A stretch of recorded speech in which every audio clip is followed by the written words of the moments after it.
Cinema ఇండస్ట్రీలో stardom సంపాదిస్తే సరిపోదు. దాన్ని అలాగే కాపాడుకోగలగాలి. లేదంటే ఏమాత్రం తేడా వచ్చినా వెండితెరపై కనిపించకుండా పోతారు. టాలీవుడ్ హీరో వడ్డే నవీన్ విషయంలో ఇదే జరిగింది. ఒకప్పుడు ఎన్నో హిట్ సినిమాలు చేసిన ఇతడు చాలా కాలంగా తెలుగు తెరకు కనిపించకుండా పోయాడు. ప్రముఖ నిర్మాత వడ్డే రమేష్ కుమారుడిగా నవీన్ ఇండస్ట్రీలో అడుగుపెట్టాడు.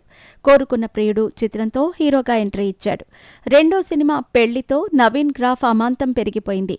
మనసిచ్చి చూడు, స్నేహితులు, చెప్పాలని ముంది, చాలా బావుంది, మా ఆవిడ మీద ఒట్టు, మీ ఆవిడ చాలా మంచిది వంటి పలు సినిమాలతో ప్రేక్షకులకు మరింత దగ్గరయ్యాడు. చివరగా 2016లో అటాక్ చిత్రంలో కనిపించాడు. ఆ తర్వాత వెండితెరపై కనిపించటం లేదు. 9 ఏళ్ల తర్వాత అతడు విలన్గా రీఎంట్రీ ఇవ్వనున్నట్టు ఆ మధ్య ప్రచారం జరిగింది. కానీ ఇంతవరకు దీనిపై ఎటువంటి అధికారిక ప్రకటన రాలేదు. యాక్టింగ్ సంగతి పక్కన పెడితే నవీన్ నిర్మాతగా మారనున్నాడు. వడ్డే క్రియేషన్స్ పేరిట నిర్మాణ సంస్థను ప్రారంభించినట్టు తెలుస్తోంది. నటుడిగా కంబ్యాక్ ఇస్తాడనుకుంటే ఇలా నిర్మాత అవతారం ఎత్తి ట్విస్ట్ ఇచ్చాడంటున్నారు అభిమానులు.